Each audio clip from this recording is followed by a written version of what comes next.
Assalamu alaikum wa rahmatullahi wa barakatuh. Quels sont les noms de la sourate Al-Fatiha? Sachez que la sourate de l'ouverture, Al-Fatiha, fait partie des sourates qui ont de nombreux noms. Et cela prouve son mérite, car la multitude des noms indique la noblesse et le mérite de la chose nommée. L'imam Jalal ad-Din as-Suyuti rahimahullah a recensé dans son livre Al-Itqan fi ulum al-Qur'an 25 noms donnés à la Fatiha, qui sont parfois de véritables noms et parfois des attributs, des caractéristiques sifat, qui étaient fréquemment employés par les savants des pieux prédécesseurs as-Salafus Salih. Parmi ces noms, il y a ceux qui sont arrêtés, définitifs et incontestables, Asma Tawqifiyya, car provenant de la révélation, de la parole d'Allah ou de son prophète, alayhi salatu wassalam. Et il y a des noms qui relèvent d'un effort d'interprétation, de réflexion, Asma Ijtihadiyya, de la part de certains compagnons ou successeurs, tabi'un, ou qui ont été le fruit d'une déduction, al-istinbat. Le premier nom de cette sourate est Fatihatul Kitab, l'ouverture du livre. L'imam Ibn Jarir al-Tabari rapporte dans son tafsir le hadith d'Ubay ibn Ka'b, radiyallahu anhu, qu'Allah l'agrée, dans lequel le prophète sallallahu alayhi wa sallam lui a promis qu'il lui enseignerait avant de sortir, c'est-à-dire avant de sortir de la mosquée, une sourate qui n'a aucun équivalent dans les livres célestes précédents. Alors il lui demanda à Ubay ce par quoi Ubay débutait sa prière. Celui-ci répondit قال فقرأت فاتحة الكتاب. J'ai alors récité l'ouverture du livre. قال هي هي. Il dit, Ubay, j'ai alors récité l'ouverture du livre, et le prophète sallallahu alayhi wa sallam répondit, c'est elle, c'est elle. Et il dit sallallahu alayhi wa sallam, as-sab'ul mathani fatihatul kitab.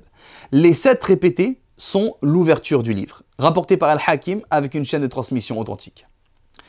Elle a été appelée ainsi car on débute par elle les exemplaires du Coran al-Masahif, ainsi que l'enseignement du Coran et la récitation dans la prière. Le deuxième nom est Fatihatul Qur'an, l'ouverture du Coran. Ceci est tiré du hadith précédent, car le livre dont il est question est le Coran. Le troisième nom est Ummul Kitab, la mère du livre.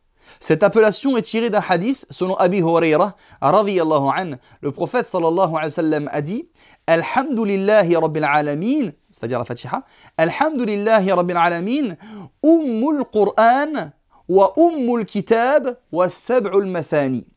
La louange complète est à Allah, le Seigneur des mondes, donc la Fatiha, est la mère du Coran, la mère du livre et les 7 répétés. Rapporté par Abu Daoud avec une chaîne de transmission authentique. La Fatiha a été appelée ainsi pour plusieurs raisons. Parmi elles, parce qu'on débute par son écriture dans l'exemplaire du Coran Mus'haf. Et on débute par sa récitation dans la prière, avant toute autre sourate, en référence au fait que la mère est comme le commencement pour l'enfant. Pourquoi on l'appelait ainsi? Parce qu'elle devance les autres sourates, et le reste des sourates la suit, tout comme l'étendard de la guerre qui est appelé devance les soldats, et ces derniers le suivent. Également, parce que la mère d'une chose est la base de cette chose-là. Et la Fatiha est la base du Coran, du fait qu'elle contient l'ensemble des thématiques et objectifs de ce livre-là.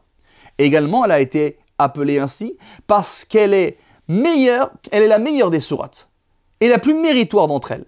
Comme est surnommé celui qui est à la tête d'un peuple, Ummul Qawm, le meilleur du peuple. Également, elle porte ce nom-là parce qu'elle est le refuge vers lequel se précipitent les croyants. Comme l'étendard de la guerre est appelé car les soldats se réfugient vers lui. Également, parce que ces versets sont des versets de référence clairs sans équivoque, muhkamat. Or, ce genre de verset est appelé al-Kitab, est appelé la mère du livre dans la sourate Al-Imran.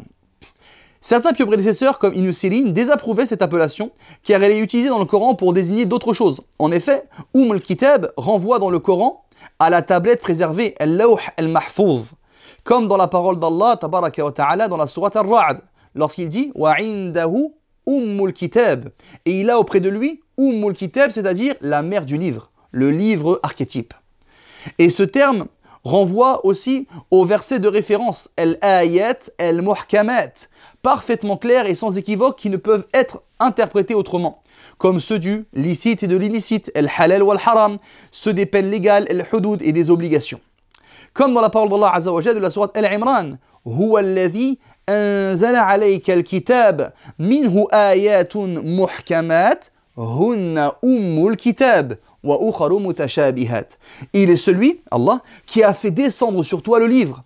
Il y a une partie de lui qui sont des versets clairs de référence, qui sont la mère du livre, qui sont la base du livre, al-Kitab. Et d'autres versets qui sont sujets à d'interprétations diverses. Le quatrième nom que porte la Fatiha est Qur'an, la mère du Coran. Cette appellation est tirée de plusieurs hadiths, parmi eux, selon Abi Hurayra radiyallahu anhu, le prophète sallallahu alayhi wa sallam a dit: Man salla salatan lam yaqra fiha bi al-Qur'an fahiya khidajun khidaj ghayru tamam. Quiconque prie une prière dans laquelle il n'a pas lu, il n'a pas récité la mère du Coran, al-Qur'an, alors elle est manquante, c'est-à-dire elle est incomplète. Rapporté par l'imam Muslim. Pourtant, certains pieux prédécesseurs comme Al-Hassan et Baqi ibn Makhlad désapprouvaient cette appellation. Le cinquième nom de la Fatiha est Al-Qur'an al-Azim, le Coran sublime, le Coran grandiose. Selon Abi Sa'id ibn al-Mu'alla radiyallahu anhu qui dit: Je priais dans la mosquée, puis le prophète sallallahu alayhi wa sallam m'appela, mais je ne répondis pas, parce que j'étais en train de prier.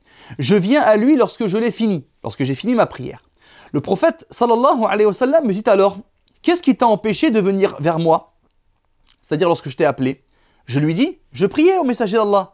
Il me dit: Allah n'a-t-il pas dit: Ya ayyuhalladhina amanu stajibu lillahi wa lirrasul idha da'akum lima yuhyikum.